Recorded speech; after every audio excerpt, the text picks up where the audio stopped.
Thank you for joining us. This is our fourth and final Zoom session for all new students and their families and returning students and their families, because a lot of topics are applicable to everyone. We are joined with a variety of staff here at ESF, and we have a couple of folks joining more in the chat, but also happy to answer questions, which we'll leave for the end of it. We hope to have these just go about an hour. And we always share our contact info. So if you have additional questions or you just want to have a name and a face, you are welcome to have that. I know everyone here is wonderful and very strong student advocates or actually students themselves. So as we speak, we will have everyone introduce ourselves so we can jump in and get started. I'll give it just one more minute.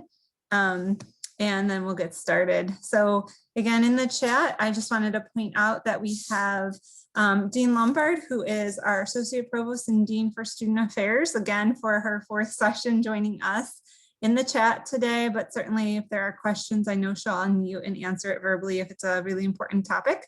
And then also Kim Max, who is the Community Manager at Centennial Hall, ESF's residence hall here. So thanks to them for joining us too in the chat. So I'm glad to see such a great turnout. I see over 50 people, so that's wonderful. And we'll continue to let students know about all of these kinds of things that we're offering. So certainly this isn't the only spot to get this information. So again, today's session specifically is about fall 2021 programming, and also all the presenters will share a little bit about their office as well when they're going through the session. So feel free to, again, use the chat box if you have any questions that you want to directly answer at the end, again, after everyone presents, and we will have plenty of time for questions. We'll go over those and make sure we highlight some important questions that come up. So I'd like to first acknowledge where we stand. So where we stand, ESF has the privilege to being located in the ancestral lands of the Onondaga Nation, the center of the 6 nations of the Haudenosaunee Iroquois Confederacy, who we honor for their many contributions, including the original philosophy and practice of environmental stewardship. And I'm gonna kick it off first to Casey Duffy, who is in Career Services. Centennial Hall again is in the chat, and we did talk a little bit about programming during their session 2 weeks ago. So we'll just leave those folks to the chat box. And then we'll just segue into other people as they go. So thank you everyone again for joining us, and I will turn it over to Casey. Awesome. Thank you, Laura. Good evening, everyone. I'm so thrilled to be here to talk a little bit about Career Services, who we are and what you can expect for the upcoming semester. So this slide here shows the staff. So we're a staff of 3. I am right in the middle, and I am the career advisor here at the college. To my right is my colleague, Jennifer Fazio. She meets with students alongside myself, but also does some employer relations work. And to the left in the photo is Dr. John Turbyville. He is the director of career services as well as one of our senior assistant deans in the college. So definitely not a short title by any means. I've included our Instagram handle here as well. We're quite active on Instagram, sharing job and internship opportunities, as well as just some upcoming tips and feedback on resumes, cover letters, etc. I've included my email on the slide. I'll also throw it in the chat. So if there are specific questions, feel free to use the chat feature. I'll hang on to the questions and I'll answer them towards the end. But also feel free to shoot me an email if there's something specific I mention or something you want to follow up on. Our office is located in 105 Bray Hall, so we're directly next to the large student affairs suite. We do have an email and a phone number for our office, so I've included those there as well. And so some key resources, I'm going to be a little bit brief just because I know we have a full lineup, but some key resources I always want to highlight when we're talking to families, to students. Handshake, that's our internship and job searching portal. We typically have anywhere from 2,500 plus ESF focused opportunities that are live at any moment in this system.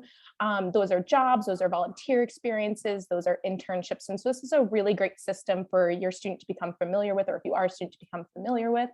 We do have our career guide, and I believe this PowerPoint is going to be shared. So these are all hyperlinks, so students can click on these as well.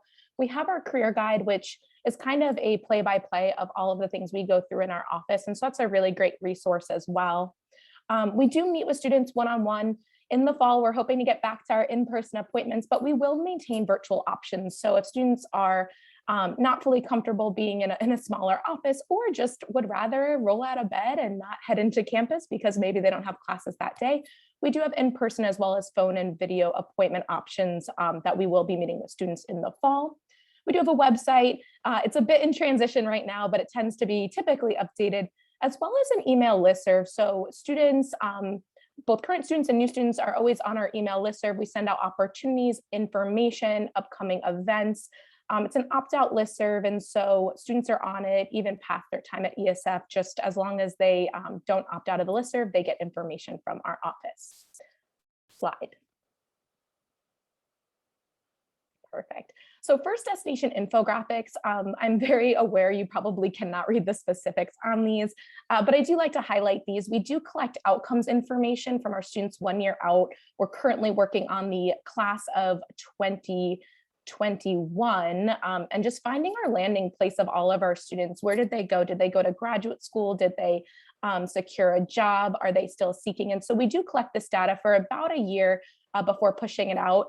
If there's a specific major or department you're looking for, again, understanding you probably can't read these slides, feel free to send me an email and I'm happy to send you the specific one or ones for different departments just for some information. They tend to highlight some key information that we secure, which is the percentage of students we've heard from, the percentage of students and where they've landed, some key employers that they've gone to work for, some key graduate schools they've gone to attend, as well as the average starting salary if we've learned that information from students. So a nice overview for each of the departments, which is fantastic. And these typically tend to be on par with national statistics, national averages, which is really great. And it's just a great way to highlight the outcomes of our ESF students. Slide. And the last thing I just want to highlight are some upcoming events for fall 2021. We're still in the process of planning a few things and sorting out, will we be in person? Will some stuff still be virtual? Our two main events are our virtual graduate and professional school fairs. So for students interested in possibly pursuing continuing a degree past ESF, as well as our virtual career and internship fairs. So for students seeking an internship or a full-time job offer following their time at ESF. So these are both virtual events run through that Handshake platform.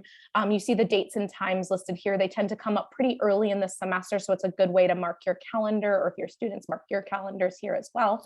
And it's all online. It's all virtual one-on-one and group sessions where you're able to meet with representatives either from institutions or from employers to learn more, to figure out what opportunities they have upcoming, and to learn about how to apply for those.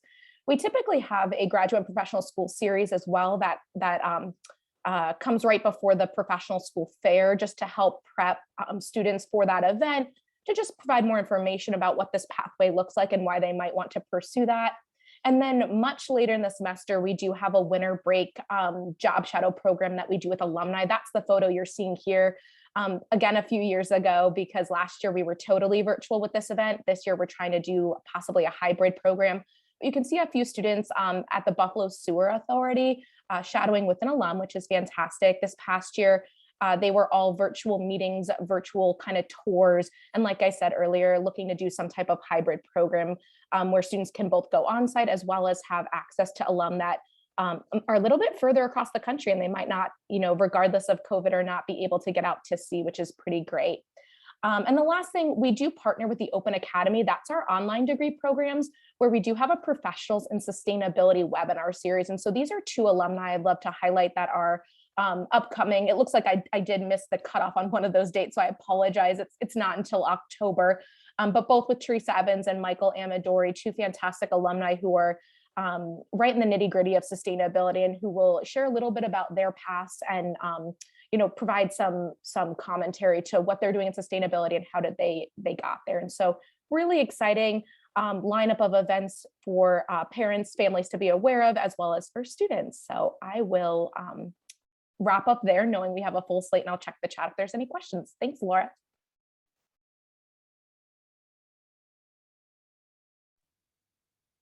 Cool, my turn. Hi, everyone. My name is Carrie Finlay. I use they, them pronouns. I am the Coordinator of Education Abroad in the Office of International Education. You can see my lovely colleagues here in these pictures at the top. So we've got Tom Carter, who's the director. Hui Chen is the coordinator of international student and scholar services, and then myself. So my office, the Office of International Education, we do kind of both sides of international education. So we welcome international students to ESF from over 60 different countries. They come to study for a semester or for their full academic career here. And then we also work with students who want to go from ESF to study in other countries, to do research, to do some other activities that I will tell you about in a moment. So that's what I mainly focus on doing, is helping people go out of the country and to go overseas to do some of those things. And so you'll see all of our contact information here, including our Instagram, which I sometimes update, but not all the time, and also our email and our website. We're located in the old greenhouse, which is kind of a tiny building, like we're the only office in that building, along with greenhouses. So you're definitely welcome to stop by anytime. You don't necessarily need an appointment to stop by. You can just come and say hi and talk about programs. Like Casey, I'm more than happy to do virtual appointments, either over phone or over Zoom, whatever works best for you. And of course, you can email me questions anytime as well. So whatever form of communication you prefer, I'm happy to do that. If you want to go to the next slide, Laura. Thank you. So of course, with COVID, study abroad has been suspended since March 2020 through the end of fall 2021, so this upcoming semester. However, it will come back and there will be opportunities to travel abroad in the future.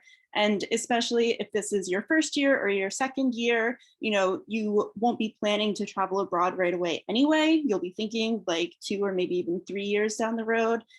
So there will definitely be opportunities available by then, I hope. And it's always good to start planning early, talking to your advisor, figuring out your options, and really thinking about what your goals and interests are. And you can take the time to find a program that will be a really good fit for you. So it's been a little tough, not being able to travel internationally, but there have also been some really cool new options that have come about for students. So there have been virtual study abroad programs that have come about because of COVID. Because I know that not everyone is able to travel internationally. Maybe not everyone wants to travel internationally, but you still want to have that like intercultural engagement and have sort of an internationalized experience. And you can even do that without leaving, I guess, even your bedroom, if that is what you desire. And so there are some really cool opportunities at ESF and within SUNY that you can engage with some of those things virtually too, if you want to. So yeah, and these are just some pictures that students have taken on some of their study abroad activities. And so I like to look at them and remember that we'll travel again soon. Okay, so if you can go to the next one, Laura.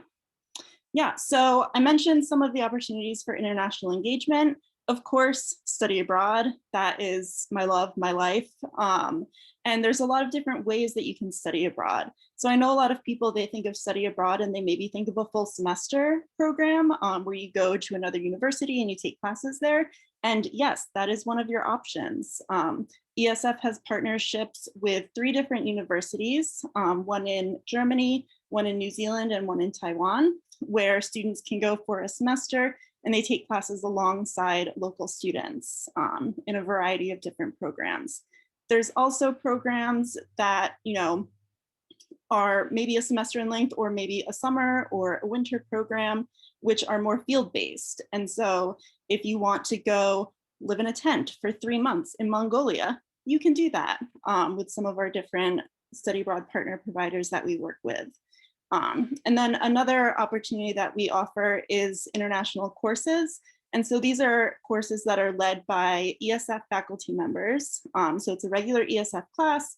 You'll take the class usually during a semester, and then the whole class and the professor will travel together. So often they'll travel over spring break or for a couple weeks over summer break or even during the winter. And so these are a really nice opportunity for people who maybe don't want to be away for a full semester or aren't able to be away for a full semester.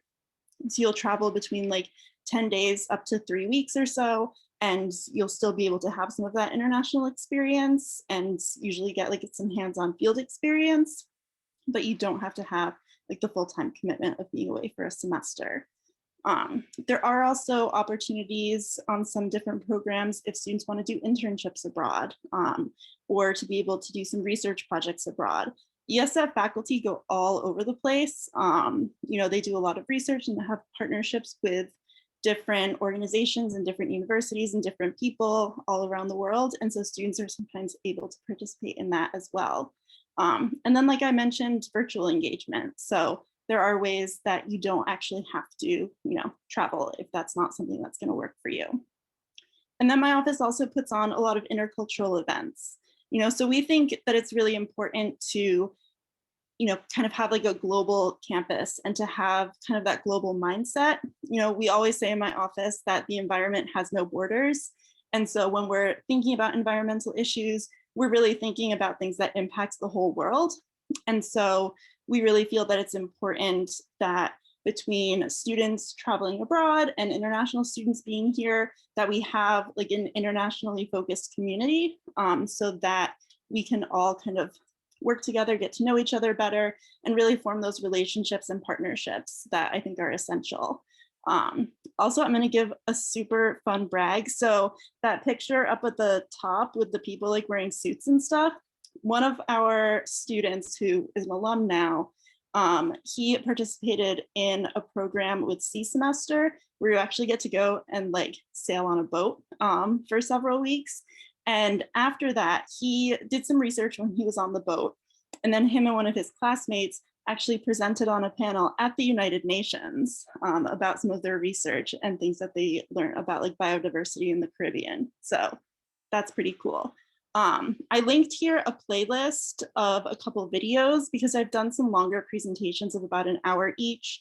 One is about just different programs and opportunities that there are for international education. And then one is all about financial aid and budgeting, because I know that being able to afford study abroad is a big concern for a lot of people. So I've got like a full hour with me and Mark Hill, the director of financial aid, where we talk about budgeting, financial aid, scholarships. So definitely check those out for a lot more detail. And then let me know any questions that you have. And then these are some of our events that we have for the fall. Probably we'll have more, so definitely follow us on Instagram. This is just what we have scheduled thus far. There is going to be a virtual SUNY study abroad fair. So a really cool thing about coming to a SUNY school is that you can study abroad on programs offered by any of the other SUNYs. And so this will be an opportunity virtually for you to log in, and you can chat with people from different study abroad offices at different SUNY schools to find out about some of the opportunities that they have. You know, ESF is a small school, so we can't have study abroad programs in every country, but between all 64 campuses, there's literally every continent is covered, even Antarctica. So that will be a really great opportunity.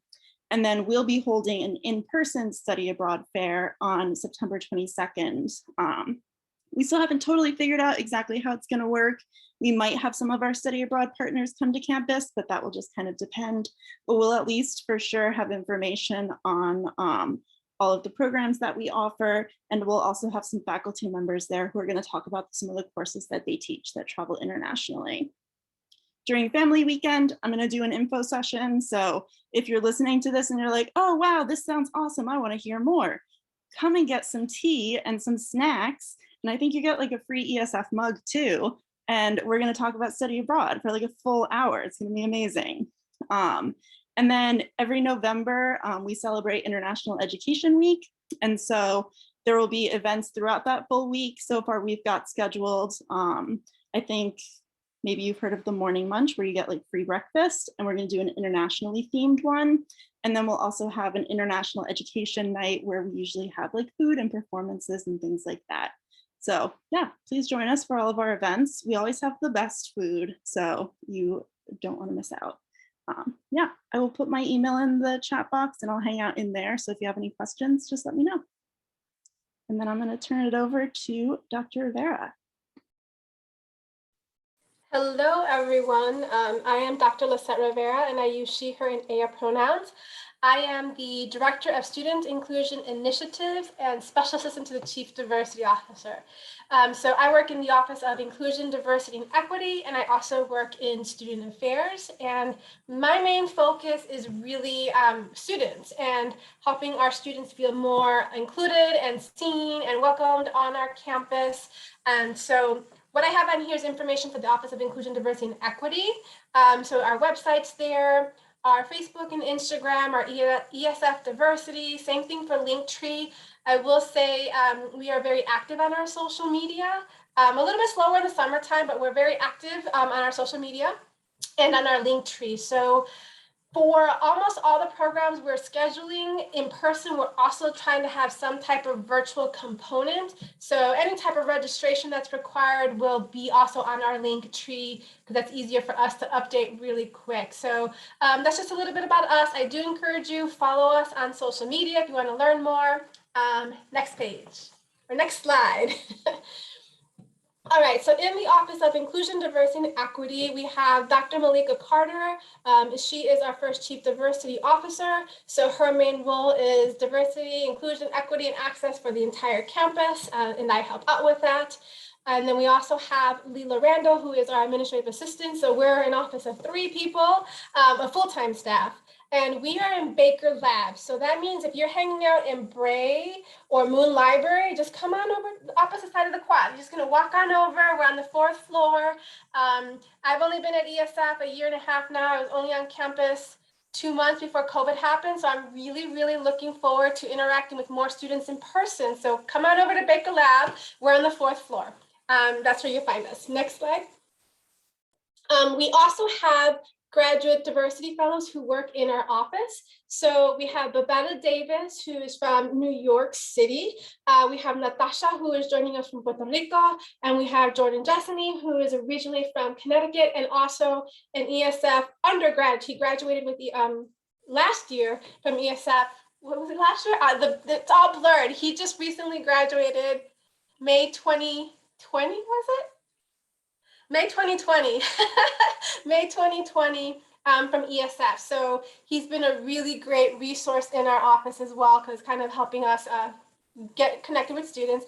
So what I wanted to point out with these 3 graduate fellows is the next slide.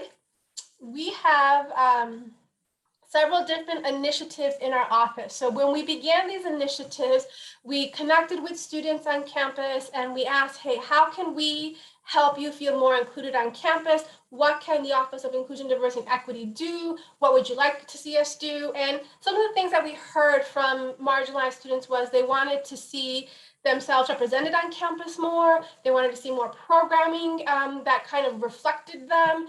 They also wanted, spaces and areas where they can come together as community and uplift each other. So we created these initiatives, and our graduate fellows actually oversee these initiatives. So I work with them and they oversee this. So we have some of our key programs we have a program called Diversity 24/7 365. This is kind of like a hot topics on what's going on. What do you all want to talk about? There's really not truly an agenda. It's like, hey, what do you want to talk about? Let's just have some conversations about what's going on in society, how life is going, how things are on campus. I am an Army veteran, so we also have a Veterans Initiative on our campus. And we also have in our office a Student Veteran Coordinator. That's a new position. So anyone who is interested in the military, who is a veteran, who is thinking about ROTC at SU, you can connect with us and we can kind of help guide you along. I will say we do not certify students. So if you know what I'm talking about, you know what I'm talking about. If you're not, it's okay. This is for veterans. But we don't certify you. That's in the registrar's office, but we can help you with everything else and kind of find community on campus. I also want to say all of these programs are open to everyone on campus. The main thing is if you come to our programs that you understand that these initiatives are through the lens of the targeted audience. So for instance, we have a Men of Color initiative. We have a Native and Indigenous Peoples initiative. We have a Women of Color initiative, an LGBTQIA+ initiative, QTPOC, which means Queer, Trans, People of Color initiative, and a graduate student outreach. So these programs are all led by our graduate students. So they'll be doing networking, outreach, fun nights, game nights, you name it, and it's really a community. So if you want to learn more, find more community, you can connect with these groups. These initiatives will also be sponsoring programs on our campus. So that's one of the things that I also do, is also we make sure that our campus is doing a lot of cultural programming throughout the year. I don't believe that, Black History Month should only be celebrated in February, but we do celebrate Black History Month. We celebrate Latino, Latinx, Hispanic Heritage Month, which is coming up in September. We celebrate all these months, but we also try to make sure that we're infusing different cultural heritage programming throughout the year. This past semester, thanks to a lot of the student organizations on campus, we were able to do funding to have great virtual presenters. So we're looking forward to trying to have some of that in person. We are actually starting to plan in person, but we'll see how that goes. Next slide. So one of the other things that our office oversees is we have a Safe Zone LGBTQIA+ ally training. So we have a core group of facilitators on our campus that came together, kind of revamped our Safe Zone training. And this is a training that's open to everybody on our campus, students, faculty, staff, employees, anyone. So if you are coming to our campus and you want to know, hey, how can I be a better ally to these communities? You can sign up for one of our Safe Zone sessions. What I don't have on here is that we also have an anti-bias training session. So all of you all students will be able to get a taste of that when you come for orientation. So I'll be meeting with you to do your anti-bias training. But one of the things I'm really proud of is with USA, who you're going to meet some of the representatives shortly, our Undergraduate Student Association actually pushed for the anti-bias training for student club leaders. So that's a referendum that they passed. So that's just, I brag about that because that's just showing how our student leadership really wants to make sure that we're being as inclusive and mindful as possible. So you will have that opportunity to see me again, to do some anti-bias training. And I will say, in our office, if you are sure about something, if you're questioning, is this okay, is this not okay, why can't I say this, why do people think this, our office is a very safe place to ask those kinds of questions. I mean, our whole entire campus strives to be a brave, safe space, but if you are really like, I don't understand why this might be racist, I don't understand why this might be bad for our trans community. These are conversations that you can pop into our office and we can kind of help you dissect, because that is what we are here for. So you're not going to offend me. I'm not going to like, oh my gosh, why'd you say that? If you want to have conversations, we're here for you for that. On here, we go back. I just want to show on here the two pictures of people in person were the last events that we were able to do. So that was February and March of 2020. But on the bottom half, you see our Black Student Union representatives that hosted an event. Actually, it's the same event, just different angles. So that was the last major event that we did on campus, February 2020. And then in the Zoom screenshot is the screenshot of our Inclusive Excellence graduation reception. So also, when you all come to campus, September 1st, we will be hosting an Inclusive Excellence welcome reception. So this is open to everyone on campus. The targeted audience is marginalized communities, but it's open to everyone. So this will be a chance to get to meet affinity clubs, other marginalized communities, faculty and staff, you name it.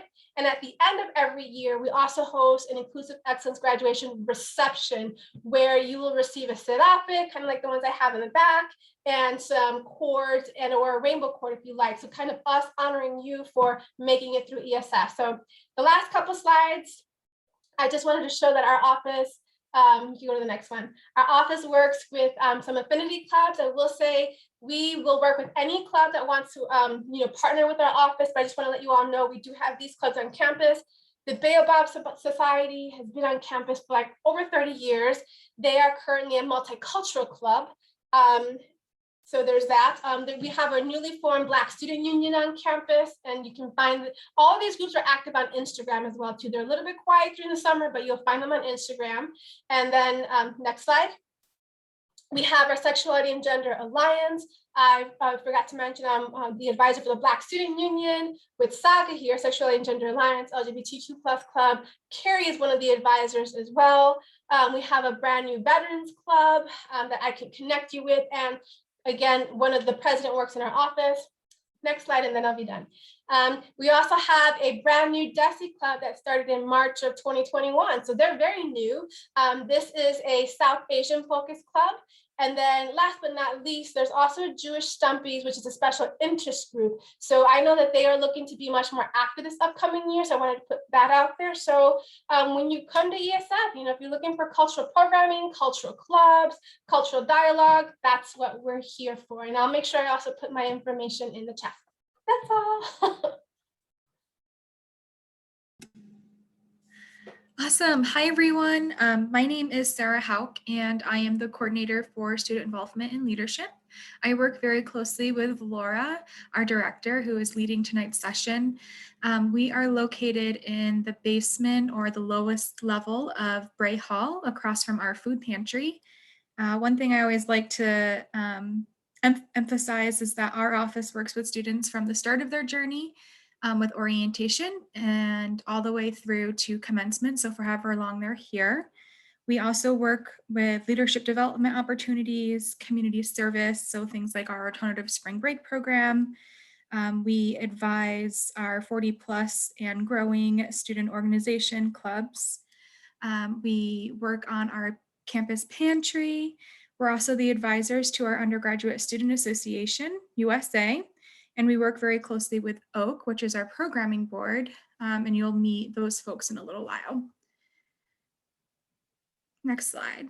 Okay, so some things I wanted to take a peek at for tonight and talk about are some of the key things that we'll be focusing on for the fall semester. So one of our signature events is Saturday of Service, which is a community service event where we take all 300 plus new students, transfer students included, into the Syracuse community and volunteer in our local parks, city parks and state parks. It's a great opportunity for students to kind of get to know the area and to give back and dive into their service journey as they start their ESF time. We'll also have our Welcome Back barbecue and involvement fair on Friday, September 3rd. This will be a time where students can learn all about clubs on campus, when they might be meeting, and kind of sign up for those 1, 2, or 3 clubs that they might want to join.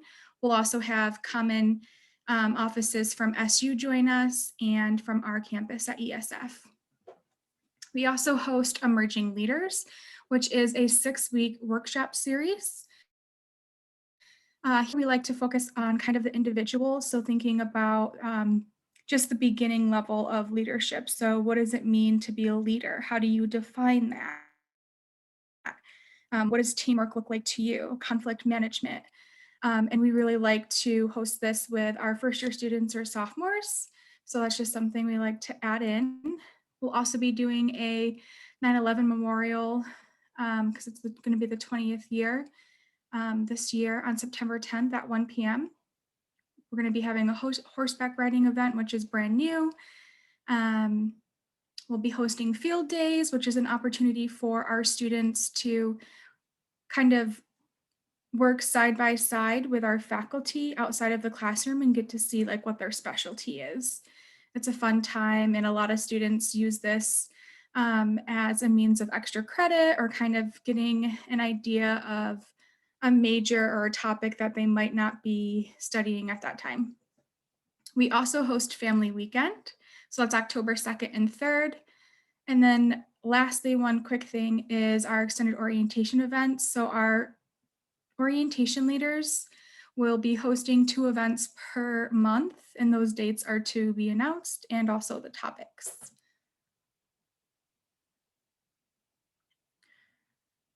All right, so here are some other things our office works on. So we have Beth's Pantry, which is right across the hall from our office. You can access that 24/7. A lot of our students use this. It's really easy. We're going to be trying something new this semester with some fresh produce. So we're excited to see how that goes. Like I said, students can use that 24/7. Okizops, which is a weekly email that's sent out to the student body, and it includes things like links, all about student life. So events that are happening on our campus or over at SU. We also are in charge of our blood drives. We partner with the American Red Cross, and we try to do 2 drives per semester on our campus. We also work on something called Campus Days of Service. So I mentioned Saturday of Service as kind of the time when new students get their feet wet for service. And Campus Days of Service are a way that we continue to do that during the academic year. And we'll just go out into our local community and volunteer for the day. And then the last thing is that we have over 40 clubs at ESF, but I always like to share that students can also take part on the 300 plus clubs at SU. And our clubs are open for all students to join.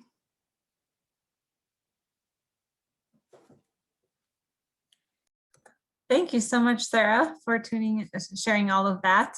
And I know Sarah will put our contact info in the chat. We also wanted to just highlight some really awesome activities and services you can access through Syracuse University.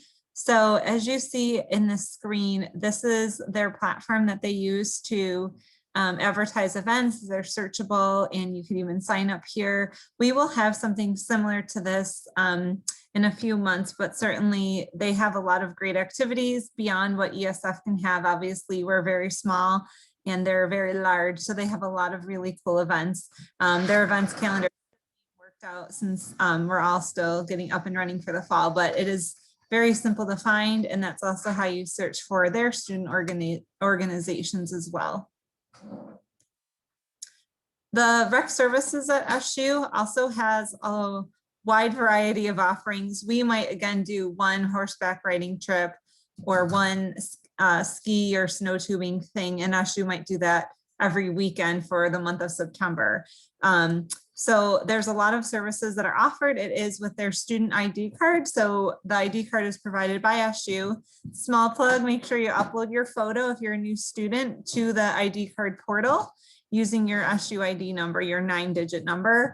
And if you do have to have your COVID vaccination records uploaded through that Qualtrics link sent by me and or Dean Lombard. So just make sure you do all that. And then here's all the services that they have. The Barn Center is where most of the indoor stuff is housed. They even have an esports room, a rock wall, a really cool rock wall, and pet therapy and all sorts of really cool things. They do a lot of outdoor adventure trips. So again, this is more winter, but I also want to point out a couple other things: whitewater rafting, apple picking trips, horseback riding, just hikes in some of the local county and state parks. So awesome, really, really fun offerings. Again, more than what we can provide. We'll also have they will also have a sports club fair, and we will also advertise those dates too, again, in that OPI's opportunities email. And here's some more stuff I did already mention: the climbing wall, indoor track as well. So really cool. If anything should happen with COVID, I do know that question happened. There would be required reservations at this time. I think it's all tentative still. So we're working on getting that information, but certainly masks right now are required indoors. And I will check the chat as I turn this over to our student government president, or as we say, the Undergraduate Student Association USA, to the president, Lexi. Thank you, Laura. I am Lexi Chiplis, president of USA. I'm so excited to be here with everyone and to be, coming back to campus and meeting everyone. Whatever happens with COVID, I'm just happy that we'll all be coming back. And we have so many exciting things planned that I will let Alexa tell you about. But just to give kind of an overview of what USA is, one of our main jobs is to manage the student activities fee, and we use that to host events and programs, as well as supporting all of the clubs and special interest groups on campus. And then we also, what I think is our most important job, is serve as the voice of the students to make sure, all the students' concerns are heard and every student is receiving the best possible experience at ESF. So we definitely welcome, any students at any time to come to our meetings, join USA, of course. You can email me, I'll put my email in the chat, and I think it's on another slide as well. But we're always open for everyone to come and reach out and engage with us. So I will now pass it over to Alexa, who's our Chief Programming Officer, to tell you about all the wonderful programming she's been working on. So thank you, Lexi. I'm Alexa Labassier. I'm the head of programming for USA for this year. And we do a wide variety of activities. Some of our events, as listed here, are recurring, so they may happen a couple times of the semester. We have morning lunches, which I think Carrie mentioned earlier, and so those are kind of once a month we'll have free breakfast in Gateway, and then we also do kind of a Friday night dinner a couple times this semester too, which we call TGIFs. In addition, on Friday nights, we kind of do some late night events, which we call Insomniacs events, and then throughout we'll probably have some movie nights. Overall, a lot of these events are run by OGI's Activities Council. If you're interested in joining and helping plan events, feel free to reach out to me. We'd love to have you. Next slide. Awesome. So we also have some more kind of one-time events. Super excited for the Half Day to Earth Day tie-dye. Earth Week in general is one of probably our biggest events we do, and is kind of a full week-long celebration of our environment. And so we are kind of celebrating that in October as well. We also have a Pancakes Dress Buster planned right before finals, and then in the fall and the spring we kind of have a banquet, awards banquet at the end of each semester. Also kind of more oriented to incoming students. For those students who are moving in on August 23rd and 24th, we have a USA sponsored trip to Green Lake State Park on the 25th. So while additional students are moving in, information on how to sign up was sent out in orientation email. But if you have any questions on that or want to learn more about that, feel free to reach out to me as well. Overall, we're also still looking for, there are still open positions in USA, so feel free to reach out to Lexi or me if you're interested in joining. And a lot of our information is on our social media pages, which are listed there, as well as emails that are sent out.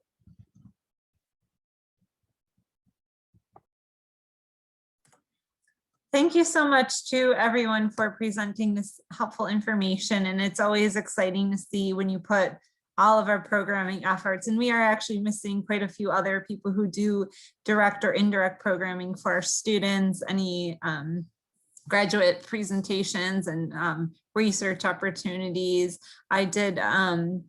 We have a Choose Action Network, which works on gender-based violence. Jennifer Keating is our project manager. And so there's a lot more than what we even mentioned. And certainly we give you a small snippet of even all the stuff at SU. So as you can see, there's always something to do. So students or families or guests, if you ever hear your student is bored or there's nothing to do, really do connect them to any of us, and we can probably dispel that myth or help them create a group that maybe would fit their interests.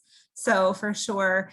I do know that there's been some activity in the chat, so I wanted to see if anyone had questions. Wanted to also see if Dean Lombard wanted to just touch a little bit more on COVID, because I know that things have changed a little bit. So I'll first turn it over to Dean Lombard, and then if Kim had anything to say as well, Kim Max from Centennial Hall. Just so this is our last session and we have 15 minutes, so please don't be shy, ask your questions. Thanks, Laura. I appreciate that opportunity. Most of you are probably watching COVID as closely as we are on campus.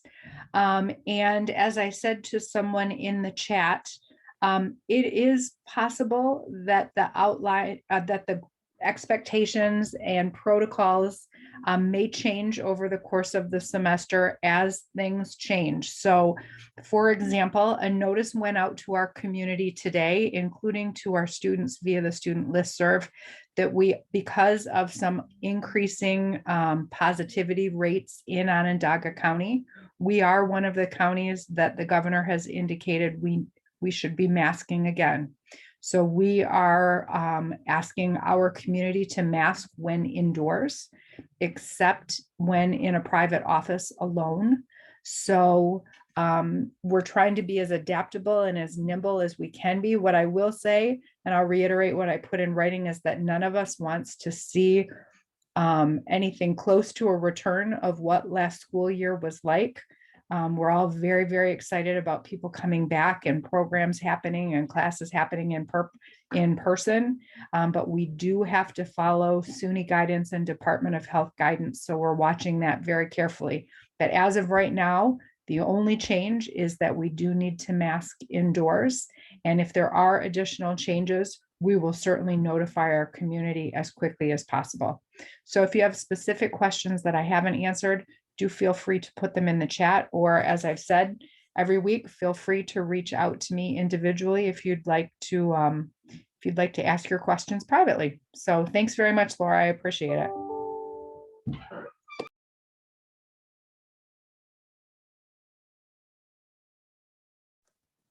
Thank you so much.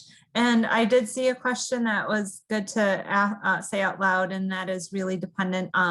It's about dining halls and if students can eat in the dining halls unmasked. And right now we have not heard any updates. As soon as we do hear of that, we will try and get some word out. And if not, the students will get word out through SU as well. So we'll try and keep up with everything that is going on with the pandemic.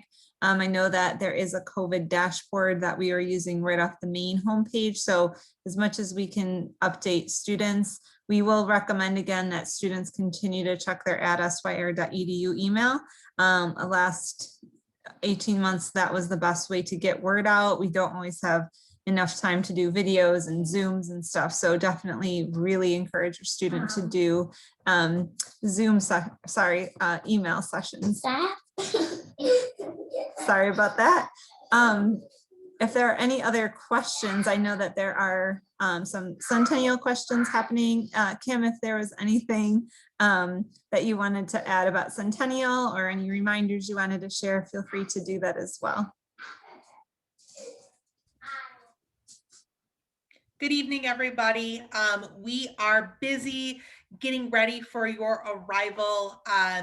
At this point, I know that a lot of folks have signed up for move-in, but please make sure that you sign up for a move-in date prior to August 18th. We want to be prepared for when you arrive and not have things ready for you. So having a sign up done by the 18th will help us make sure that we are prepared. But we are looking forward to a great fall semester. I know that, things are changing in terms of COVID. If we do have to do masks, it will be in everywhere in Centennial Hall outside of your personal room with your roommate. And so once those decisions are made, if things are, if things change, we will send out emails. So again, if you have heard me the last two weeks, this is a plug for checking your email. It is very important that we check our emails. One thing for all of the Centennial Hall emails, we will send them out to the email address that is in the housing portal. If you are going to check your SYR email, it'll get sent there, but send it to whatever email you're going to check the most. If I'm sending you an individual email, it will be sent to your SYR, but if I'm sending a group email, it'll be through the program. But also, if you lose any of our emails, if you go into the housing portal, which is where you signed your housing contract, all of the emails that we send through that system will be archived there. So you can always go back and find any of those emails. So if you cannot locate the move-in email, if you log into your portal, it will be there. So just a nice hint where you always have access to all of that information. So yeah, I think that is it. If you have individual circumstances in terms of move-in, please send me an email. I know that there are some, individual things. Please note that we do not allow early arrivals for the most part, except if you are participating in an organized activity. So our athletes will be moving in early, and some of the other people who are participating in very specific activities. But in general, we don't do early arrival. It's a little creepy being in a building all by yourself. So we want to make sure that we are welcoming our students to the best of our ability. So, all righty. Have a great night, everybody. That's it for me. So there's a question in here. Sorry, before I just saw a really quick question about Monday. Meal plans will be active.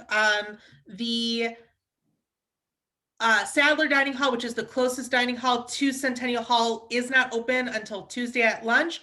We're going to send out more information, but my plan right now is we're going to get some pizzas for folks. We've got a program, we've got activities and things going on that Monday night.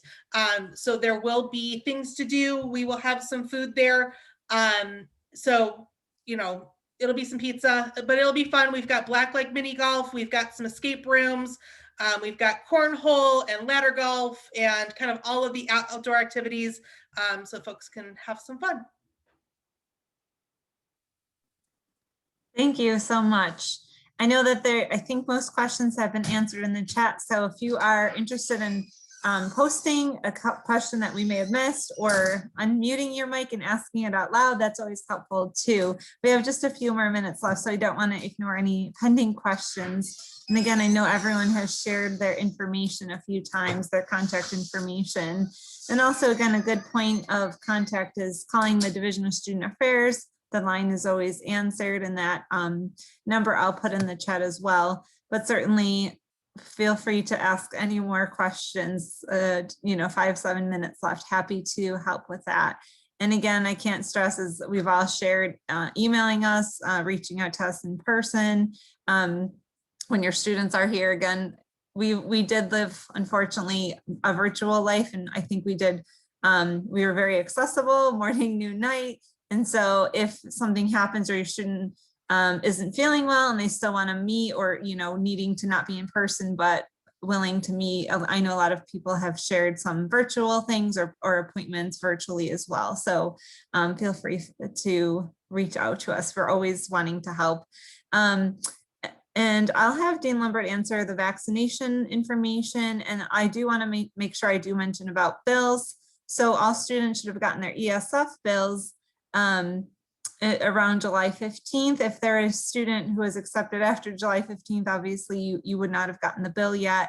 If you have any financial aid questions or billing questions, though, I do recommend calling those two offices. But in terms of your SU meal plan, or if you're a commuting student or transfer student, your bill will include those fees at SU. Most SU bills for ESF, because you selected your meal plan after their bills went out, they will go out in September and be due in October. The exact dates I don't have memorized, but I know that that will be in the bill information of obviously when it's due. If they're using any aid for the payment of the bill of their meal plan, then they would just take that payment over to the SU Bursar office to pay that bill. So it would come in a refund check. We use Bank Mobile for e-refund, so certainly that might happen. So again, that money then does have to physically go over to SU. It's not an automated thing where your aid just goes right over to SU. And yes, if you do not have to pay your bill for your student to eat. So obviously you'll have a bill in September. Your student can absolutely eat in August. A very important question. And yes, your bill, your student will be able to eat. If you did not get a bill from ESF, I would contact the Bursar office and just make sure, there wasn't any issues there, or, it was sent and it went to a junk email or something like that. So I would call the Bursar's office. And I'll have Dean Lumber just again touch on COVID. I know we've talked about that a few times, but she is the guru of all of this right now. Thanks, Laura. I appreciate that. So in the state of New York, vaccination will be required once the FDA approves one of the COVID vaccinations. So once one of the 3 vaccinations is FDA approved, all CUNY and SUNY students will be required to be vaccinated. However, Because of our unique relationship with Syracuse University, and Syracuse last spring announced that their students would have to be vaccinated for this fall, actually effective June 1. Because of our unique relationship with Syracuse, any ESF student wanting to use the programs and facilities and resources at Syracuse is required to be vaccinated. So to be clear, that includes classrooms and labs if you take classes at SU, library facilities, dining facilities, which most of our first year students, if not all of them, are going to have meal plans that include SU dining services, the recreation facilities, and so on, all require vaccination. So technically, we don't require it yet, but we anticipate that that's coming once FDA approval is granted for any of the vaccinations. But students wishing to use SU resources have to be vaccinated. So. And as I've mentioned before, and in my emails, those students who have medical reasons or sincerely held religious beliefs that prohibit their vaccination can go through the process to request an exemption. Thank you so much.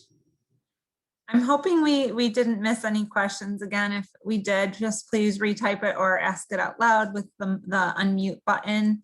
Again, we have about 2 minutes left. Thank you so much for being so engaged. And if some of your names are familiar from all of the sessions, so I appreciate you all absorbing as much information. And at orientation, if you're a new student, we do have a session for anyone to meet our dean. So you've met Dean Lombard several times in the Zooms if you're tuning in, but the 4 days of move-in, Monday through Thursday at 11 a.m. and 4 p.m. Dean Lombard will be there in Baker 146. And then also we will have some tours at 1 p.m. each day for anyone who's brand new to campus. I know some people may not have been able to get here. And so our orientation leaders, who are mainly all tour guides as well, who really know how to show the really awesome places, can do that in about an hour walking tour around campus. And again, anytime there are questions, feel free to call us, email us, whether you're a student or family member. But really, we want to encourage any student to reach out to us. We love talking on the phone with students, meeting them face to face, etc. So I appreciate all the students who've been reaching out and trying to get a handle on it. I really understand, especially new students, that there's a lot of technology to learn between ESF credentialing and sites and portals, and then SU as well, and meal plans and stuff. So hang in there. As soon as you start to kind of go through the motion, you become more savvy at it. And so reach out to your orientation leader, your RA, if you get involved in clubs or athletics. They all have been through this, and it is confusing at first, but you really will get to know it. So I think we're almost at time, but if there is any further last minute questions, please do let us know. I can pause and stay quiet a minute. And I apologize for the child in the background earlier.